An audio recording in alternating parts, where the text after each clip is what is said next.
Rebekka, thank you so much for taking the time to chat with me. I really do Thank appreciate you. it. Can I Thanks say for having me. I'm thrilled. Uh-oh, you froze. I froze? Uh-oh. Am I Yeah, back? you froze for a second. Okay. I'm good? You're good now. You're back. You're back. Zoom life. Imagine being imagine being in person and having someone do this. It'd be super awkward. I would probably do it just for no reason. Can I say just before we get started on Bad Rabbit, um, I'm so devastated by the loss of Glow that for Oh. you and Kate, I'm like, even like a couple years later, I'm like, come on. I love the show. It's just phenomenal. Yeah, we'll never get over it. Honestly.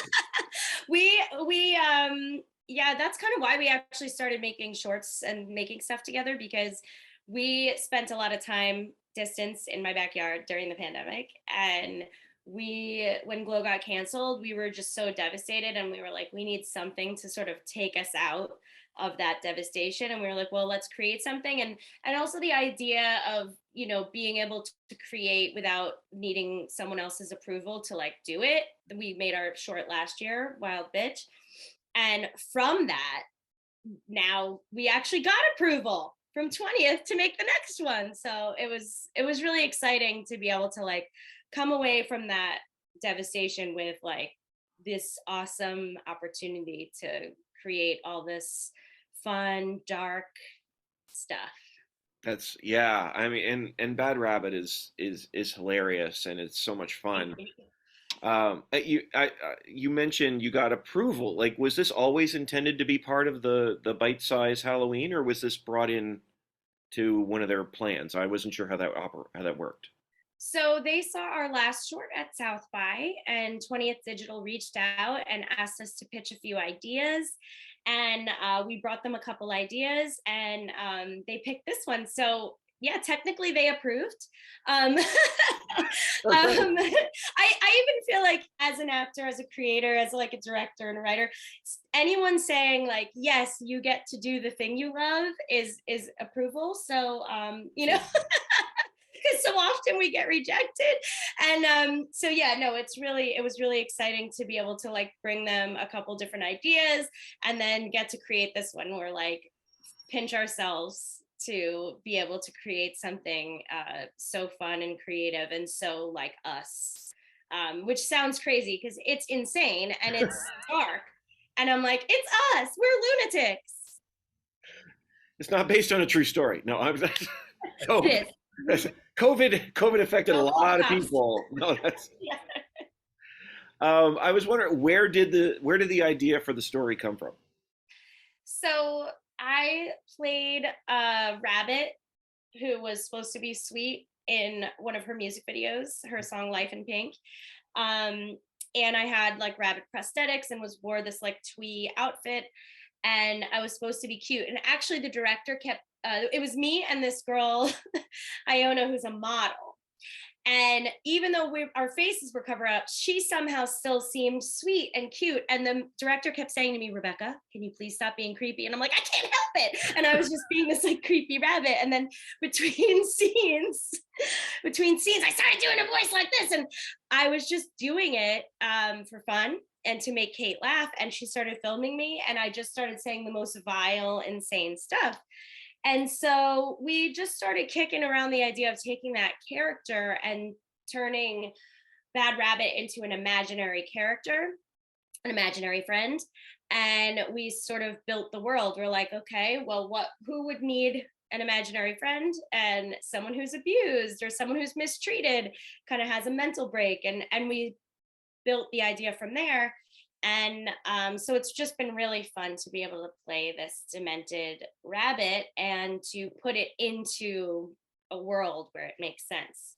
Absolutely. Well, you mentioned too about abuse, and it was really interesting the tone of this film because I mean we're dealing with somebody who's dealing with trauma and abuse, and yet it's a very playfully dark film in a lot of ways. I was wondering why you chose to lean into this tone for a topic that I mean, okay, the topic of a lawnmower and a rabbit isn't necessarily the most serious, but certainly what's going on with Elspeth is.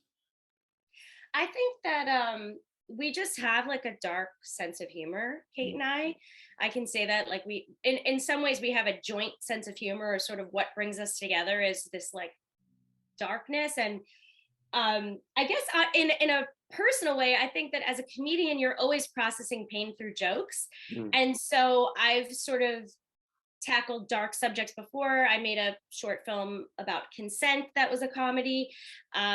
Wild Bitch, the film we made before, was also about a different kind of abuse through comedy and horror. And so I think what's fun about horror is that you get to, because of the violence in it, you get to use those subjects, and then, like, because those subjects are violent, and then you meet it with violence, but naturally we just have this dark sense of humor, and so we bring that humor to it. And I'm just not a person who takes things seriously. Like, I don't think, I mean, I could be wrong, but I don't think I could ever write just like a pure drama. Like, no matter what, like, even when I'm trying to be like serious, like in the darkest times of my life, I'm making jokes, and it's just who I am.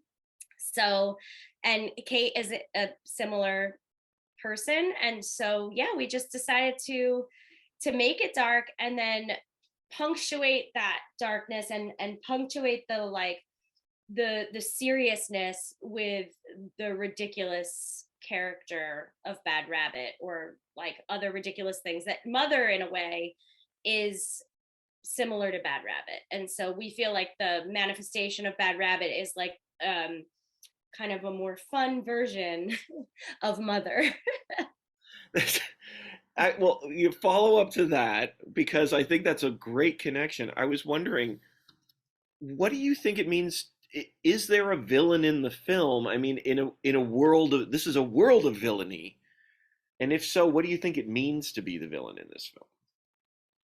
I think Mother's the villain, because she's so mean and evil, and she's neglectful of her daughter's needs. And I think ultimately we're not advocating for people to run people over with lawnmowers, but No. I do think there's an element of, when you're pushed to the brink, like, you might be pushed to sort of insane things. And so people hurt people.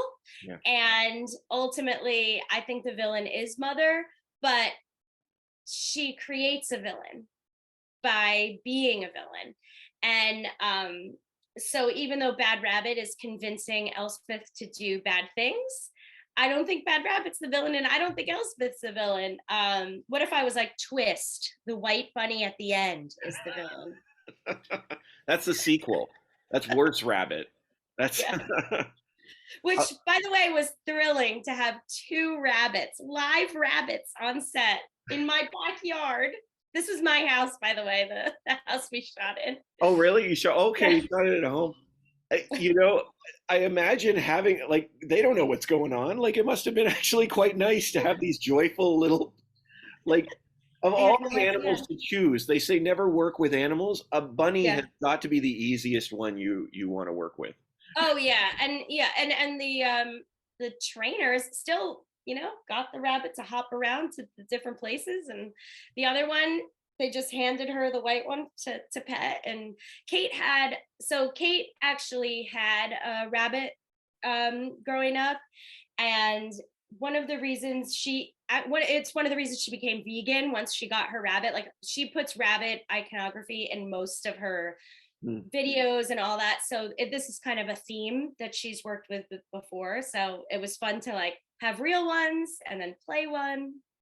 Oh, that's great. The film is so much fun. I'm so thrilled that you're part of I'm gonna say Bite Size Halloween. Bite Size Halloween, on yes. Hulu. Yeah, on Hulu. Yes.